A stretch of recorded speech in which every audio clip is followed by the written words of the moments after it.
કરીશું સગર્ભાઓ સાવધાન વિશે।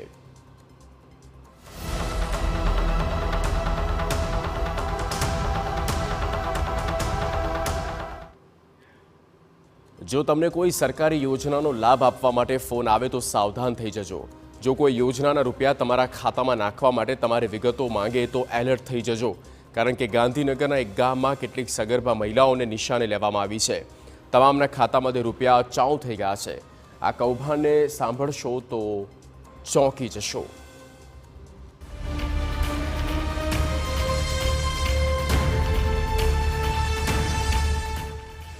જેમ જેમ યુગ ડિજિટલ થઈ રહ્યો છે તેમ તેમ વધુમાં વધુ લોકો છેતરાઈ રહ્યા છે। સાયબર માફિયાઓ નિર્દોષ લોકોને પોતાનો શિકાર બનાવી રહ્યા છે અને તમે કંઈ સમજો તે પહેલા તમને નુકસાન થઈ જાય છે।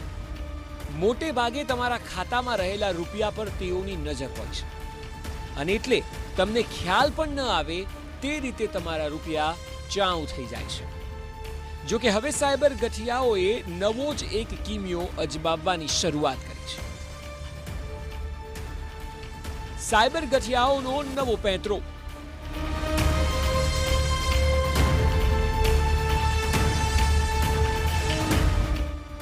સગર્ભા દાત્રી મહિલાઓ નિશાને।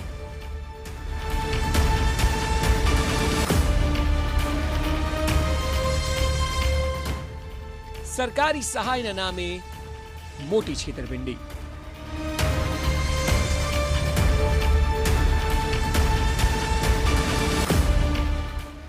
તમારી ટીવી સ્ક્રીન પર ઉભેલી મહિલાઓને જુઓ, તેઓ ચિંતામાં છે। ચિંતા એ વાતની કે આંગણવાડીમાંથી ફોન આવ્યો એ વાતનો વિશ્વાસ કર્યો અને આ તમામ લોકો છેતરાયા। નવા કાંડમાં સગર્ભા દાત્રી મહિલાઓને સાયબર માફિયાઓ ટાર્ગેટ કરી રહ્યા છે। તેઓને સરકારી યોજનાના સહાયના રૂપિયા ચૂકવવાના છે તેવી લાલચ આપીને ખાતામાં રહેલા રૂપિયા પણ આ ગઠિયાઓ ચાઉ કરી ગયા છે। ગાંધીનગરના ચિલોડા પાસે આવેલું ધણપ ગામ કે જ્યાં 4 થી 5 સગર્ભા દાત્રી મહિલાઓ ભોગ બની છે। સાંભળો ભોગ બનનાર મહિલાના પતિને કે તેઓની સાથે શું થયું છે। મારામાં સર આંગણવાડી તરફથી ફોન આવ્યો હતો ને મારામાં કહેવામાં આવ્યું કે તમારા જે વાઇફનું ગવર્મેન્ટ તરફથી પેમેન્ટ આવવાનું છે 13,500 એ આવી ગયું છે, તો એમનું જે આધાર આપણે નંબર છે એ લિંક નથી બતાવતો, તો તમારા હું યુપીઆઈ કરી દઉં તો તમે ગૂગલ પે વાપરતા હોય તો મને નંબર આપો। મેં હા સર વાપરું છું। તેમને ગૂગલ પેમાં ઓપન કરાવ્યું, મને ટિકિટ મોકલી 4500 રૂપિયાની। મને કહે છે આમાં ક્લિક કરો અને પે કરો એટલે તમારા વોલેટમાં જે પેમેન્ટ છે એ તમારા ખાતામાં આવી જાય। મેં ના પાડી, મેં સર આ તો તમારે મારામથી જતું રહેશે। તે કહેશે આંગણવાડીની બેનનું નામ આપ્યું, એ બધાનું નામ આપીને આધાર કાર્ડનો નંબર ને બધું આપીને મારા જોડેથી આવી રીતના ફ્રોડ કરીને પૈસા લેવામાં આવે છે। આ તમામ લોકો છેતરાય છે અને તે પણ આંગણવાડીના નામે। ત્યારે આશા વર્કર બેનનું કહેવું છે કે મહિલાઓને ગ્રુપમાં આવી બધી ઘટનાઓની જાણ કરાય છે, પરંતુ અહીં મહિલાઓના પતિઓ દ્વારા ઓટીપી આપવામાં આવ્યો છે અને એટલે આવું થયું। એ ફ્રોડ થયો છે। એમાં આંગણવાડી બેન નૈના બેનનું નામ આપ્યું હતું, એમાં આરોગ્ય સ્ટાફનું કોઈનું નામ જ નહોતું। અમે એમને જાણકારી આપીએ છીએ કે સગર્ભા બહેનો હોય, ડિલિવરી પછીની બહેનો હોય, એ લોકોનો આવું ઓટીપી કે કંઈ અનનોન નંબરથી ફોન આવે તો અમે કંઈ માહિતી આપવા તૈયાર નથી એવું ગ્રુપમાં મેસેજ છોડીએ છીએ। પણ આ 3-4 બહેનોના જે બનાવ બન્યા એમના મિસ્ટરે આપી દીધા ઓટીપી, બહેનોએ નથી આપ્યા। જોકે ધણપ ગામની 4 થી 5 મહિલાઓ સાયબર ક્રાઇમના ફ્રોડ બનતા ગામમાં હલચલ મચી જવા પામી છે।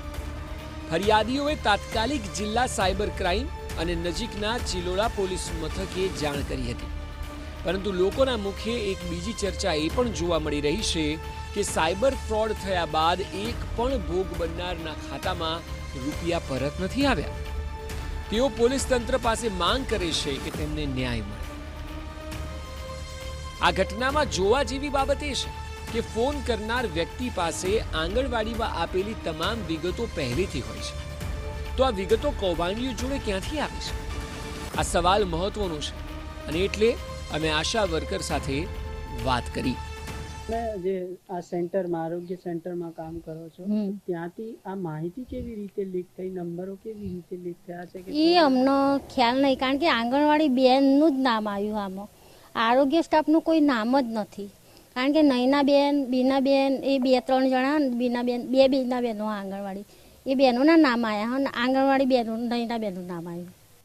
અચ્છા, હવે શું પ્રોસેસ છે? એટલે હવે બહેનોના પૈસા એમની સાથે ફ્રોડ ના થાય એના માટે શું કામ કરી રહ્યા છો? એમના જોડે ફ્રોડ ના થાય એના માટે અમે ગ્રુપમાં મેસેજ છોડીએ છે કે આવો કોઈ ઓટીપી માગો, કોઈ સગર્ભા બેનનું નામ દઈને એમના આધાર કાર્ડ નંબર એ બધું જાણકારી આપો એ લોકો કે આ તમારો આધાર કાર્ડ નંબર છે અને નૈનાબેનનું નામ દે છે, આંગણવાડી બેન નૈનાબેન એમનું નામ દઈ અને આ ફ્રોડ થાય છે. આ કિસ્સામાં સવાલ એ છે કે સાયબર ગઠિયાઓ પાસે પીડિતની વિગતો ક્યાંથી આવે છે? આંગણવાડીમાં આપેલ વિગતો આરોપીઓ પાસે કેમ નહીં આવે છે? શું આંગણવાડીમાંથી કોઈ આખાય મામલે સંડોવાયેલું છે?